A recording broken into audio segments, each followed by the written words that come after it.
Ya, oke, mulai. Terkait tadi pertanyaan majelis ya, kenapa saya sendiri? Jadi strategi saya adalah karena ini sidang non adjudikasi, maka saya pikir saya harus fokus ke penelitiannya. Jadi begitu bukan berarti saya tidak punya kuasa hukum atau teman yang mendampingi saya, menasihati saya di luar persidangan. Jadi tetap teman-teman seperti Pak Gofur nanti bisa ya mewakili saya untuk memberikan keterangan-keterangan di luar persidangan seperti itu. Silakan Bang.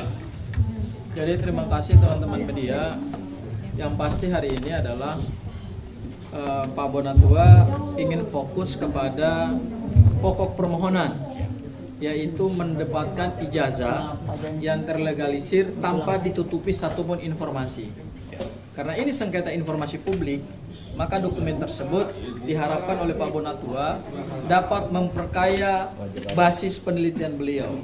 Sehingga hasil penelitian itu bisa terverifikasi, bisa dipertanggungjawabkan secara akademik dan secara ilmiah dengan basis data yang tidak diragukan. Tadi memang majelis hakim sempat nanya kepada Pak Bonatua, kenapa nggak ngambil aja data-data yang tersebar luas di media sosial? Jawaban Pak Bonatua adalah secara metodologi ilmiah tentu data-data itu tidak bisa dipertanggungjawabkan, karena basis penelitian ilmiah itu adalah pada basis data yang tentu bisa terverifikasi dan bisa dipastikan keabsahannya. Jadi ini bukan tentang kita sedang mempersoalkan ijazah Pak Jokowi asli atau palsu, bukan itu ranahnya. Ya, itu di ranah hukum lain yang sekarang kita hormati sedang berjalan gitu. Tetapi di sengketa informasi publik ini ranahnya adalah Pak Bonatua ingin memastikan bahwa ijazah Pak Joko Widodo berdasarkan Undang-Undang Nomor 14 Tahun 2008 tidak termasuk informasi publik yang ditutup-tutupi, tidak termasuk informasi publik yang dikecualikan gitu. Sehingga dengan demikian Pak Bonatua mengharapkan bahwa melalui sidang Komisi Informasi Pusat inilah semua kebutuhan Pak Bonatua bisa difasilitasi oleh Komisi Informasi, sehingga kemudian hasil penelitian itu ketika dipublikasikan kepada masyarakat internasional yang memang adalah tujuan dari Pak Bonatua membuat paper ini atau hasil penelitian ilmiah ini, itu kemudian tidak menimbulkan perdebatan, tidak kemudian mendapatkan nilai yang jelek gitu. Tapi ketika itu bisa didapatkan dokumen aslinya, maka itunya nilainya akan sangat sempurna. Seperti itu Pak Bonatua. Ya, nah.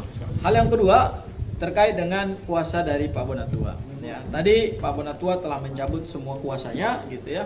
Tetapi sebagai seorang sahabat, sebagai seorang teman, kami tetap membersamai Pak Bonatua dalam rangka sama-sama kita berjuang ya Pak Bonatua ya. Kita dipertemukan ini pada visi yang sama kok. Meskipun saya selaku kuasa hukum Mas Roy Suryo CS itu sekarang sedang berjuang untuk proses hukum pidananya, tetapi kami dipertemukan dengan satu visi yang sama. Visinya adalah mempertanyakan dan kemudian mencari kebenaran informasi terkait dengan ijazah Pak Joko Widodo yang saat ini sedang polemik di publik dan yang saat ini sedang mendapatkan perhatian wasit besar. Itu barangkali Pak Bonatua bisa tambahkan. Ada pertanyaan? Pertanyaan? Kan teman-teman ini udah cukup sih sebenarnya tadi.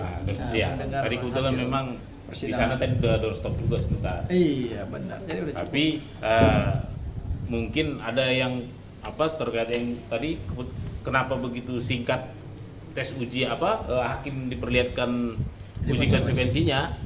Sepertinya memang saya juga merasa bahwa uji konsekuensi itu justru berpihak ke publik, karena terbukti saya bisa melihat, berarti ntar lagi Bang Gofur tinggal jadi peneliti aja, bisa lihat lagi.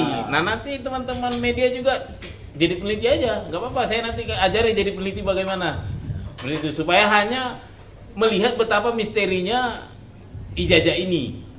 Kan sebenarnya nggak boleh begitu ya. Seharusnya kita seperti tiru wakil presiden kita Muhammad Hatta. Ijazahnya di Erasmus University. Erasmus. Iya. Bukan hanya orang Indonesia bisa melihat. Seluruh dunia. Seluruh dunia. Jadi kalau nggak perlu dia ngaku sebagai peneliti baru bisa melihat. Jadi gini, ijazah itu kalau kita mendasarkan pada undang-undang perlindungan data pribadi, Di Undang-Undang Perlindungan Data Pribadi itu kan ada dua informasi yang berkaitan dengan data pribadi seseorang. Ada data yang sifatnya umum dan ada data yang sifatnya khusus. Kalau data yang sifatnya umum itu seperti nama, tempat tanggal lahir, ya, kemudian jenis kelamin, kewarganegaraan, itu sifatnya umum. Tapi kalau yang sifatnya khusus itu seperti data biometrik, data kesehatan, data transaksi keuangan, kemudian juga data yang berkaitan dengan putusan pengadilan, ya, perkara pidana, dan data berkaitan dengan hal-hal yang lebih sifatnya pribadi tidak boleh diketahui oleh publik. Nah, dalam konteks sengketa ijazah Pak Joko Widodo ini kan datanya adalah data pribadi umum, bukan data pribadi khusus, ya kan? Nama semua orang udah tahu, tempat tanggal lahir, begitu kita buka di Wikipedia kelihatan kok siapa Pak Joko Widodo, bahkan keluarganya juga ketahuan semua kok. Kemudian nomor seri ijazah. Saya kira nomor seri ijazah itu kan bukan sesuatu yang penting untuk dilindungi gitu. Kemudian tanda tangan dekan, tanda tangan rektor itu kan sifatnya juga publik gitu ya. Karena tanda tangan itu kan juga dipakai untuk menandatangani ijazah-ijazah yang lain. Bukan hanya Pak Joko Widodo yang ditandatangani oleh rektor dan dekan. Nah, dalam melakukan uji konsekuensi Pak Bonatua, sebetulnya ada satu prinsip yang kemudian menjadi pertanyaan kita terkait dengan public emergency. Public emergency itu artinya adalah suatu keadaan darurat yang bisa dihadapi publik atau suatu keadaan bahaya yang bisa dihadapi publik atau bisa terjadi di publik ketika data itu dibuka gitu. Nah, saya nggak melihat ada satu public emergency dalam data-data pribadi Pak Joko Widodo yang bersifat umum. Dan perlu digarisbawahi lagi, kalau ijazah ini hanya milik Pak Bonatua, buat apa kita pertanyakan? Ya. Kalau ijazah itu milik saya, Abdul Ghafur Sangaji, ya ngapain dipertanyakan? Kalau ijazah itu milik Bu Lisa, ngapain dipertanyakan? Tapi ijazah ini sangat krusial dan sangat fundamental karena pernah digunakan untuk mendapatkan 3 jabatan publik di Republik ini. Wali kota 2 periode, Gubernur DKI 1 periode, dan Presiden jabatan tertinggi di Republik Indonesia 2 periode. Maka wajar publik kemudian mempertanyakan itu. Maka itulah yang kemudian menggelitik Pak Bonatua untuk melakukan penelitian. Tadi ada pertanyaan bagus tuh, saya amati juga dari majelis hakim, majelis komisioner. Kenapa ijazah Pak Jokowi yang Pak Bonatua ingin teliti? Lah memang karena menarik. Karena dia pejabat publik yang tertinggi di Republik ini. Kalau pejabat-pejabat lain, katakanlah seperti anggota DPR, mungkin juga itu akan mempengaruhi ketertarikan para peneliti internasional juga gitu. Loh, kok Pak Bonatua meneliti misalnya ijazah anggota DPR namanya A, B, C, D, kok nggak dikenal dunia internasional gitu. Tapi karena ini ijazahnya Pak Joko Widodo, seorang presiden yang dikenal luas oleh seluruh dunia internasional, ya kan, sering menghadiri G20, menghadiri sidang PBB, melakukan kontrak kerjasama dengan dunia internasional, ya, kemudian melakukan courtesy call dengan sesama pejabat negara, itu yang kemudian menarik untuk diteliti, ya. Jadi pemilihan topik Pak Bonatua secara metodologi ilmiah dan pemilihan tema, saya kira ini sangat sesuai dengan kebutuhan dunia internasional. Jadi mumpung ada di sini tenaga ahli keterbukaan informasi publik, saya ingin klarifikasi nih Pak. Ya. Ramai di media serangan-serangan karena salah persepsi yang mengatakan saya kalah terhadap Andri, ya kan? Jadi sebenarnya sekali kan saya mau jelaskan dulu bahwa memang tidak banyak orang tahu tentang KIP ini, tidak banyak juga orang tahu tentang sidang sengketa informasi, tidak tahu juga orang apa sih yang dituntut sehingga majelis komisioner menyatakan ditolak. Dari sini saya ambil ilustrasi sederhana saja ya, bahwa kita ini berhak secara undang-undang dasar 45 untuk memperoleh informasi. Nah, informasi yang dikuasai oleh publik kita bisa mintakan menurut undang-undang keterbukaan informasi publik. Nah, ketika badan publik tidak memberi dengan alasan, katakanlah dalam hal ini Andri alasannya adalah tidak dikuasai. Padahal saya tahu menurut undang-undang kearsipan seharusnya menguasai, maka saya tidak puas. Saya menuduh Andri berbohong. Akhirnya saya lari menempuh jalur undang-undang keterbukaan informasi publik, dan di sini di sidang adalah bahwa komisioner memastikan bahwa Andri tidak bohong. Ternyata melalui serangkaian persidangan ada 5 kali benar Andri tidak bohong. Kenapa? Dipanggil juga KPU. Ternyata juga dapat fakta, Andri tidak bohong, kenapa? KPU juga bilang memang belum kami kasih barangnya.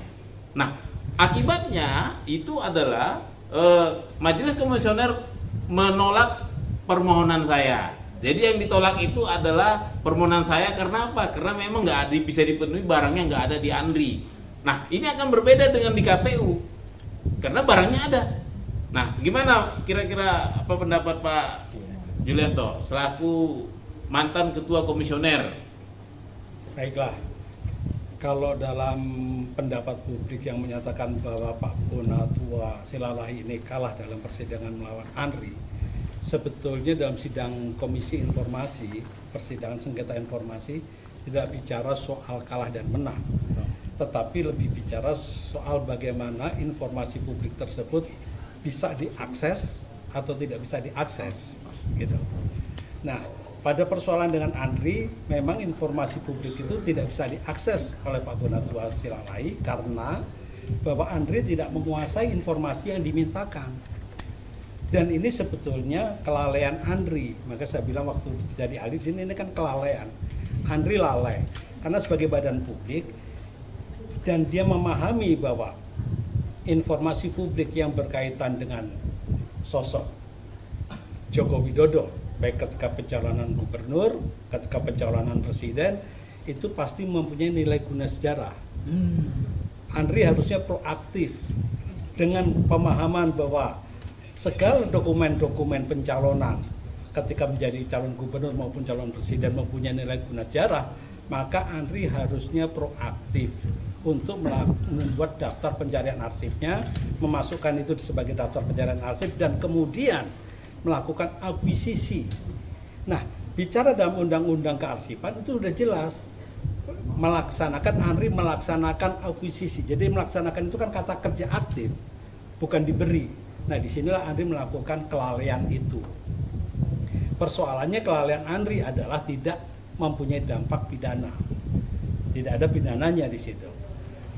Dan tidak ada dampak perdatanya. Dan tidak ada tuntutan ganti rugi. Ya, itu persoalannya. Tetapi KPU sebagai lembaga pencipta arsip malah bisa berpotensi untuk terkena. Sebagai pencipta arsip, dia harus menyerahkan setelah proses itu 5 tahun untuk diserahkan kepada Andri sebagai arsip statis yang dipermanenkan karena mempunyai nilai guna sejarah bla bla bla.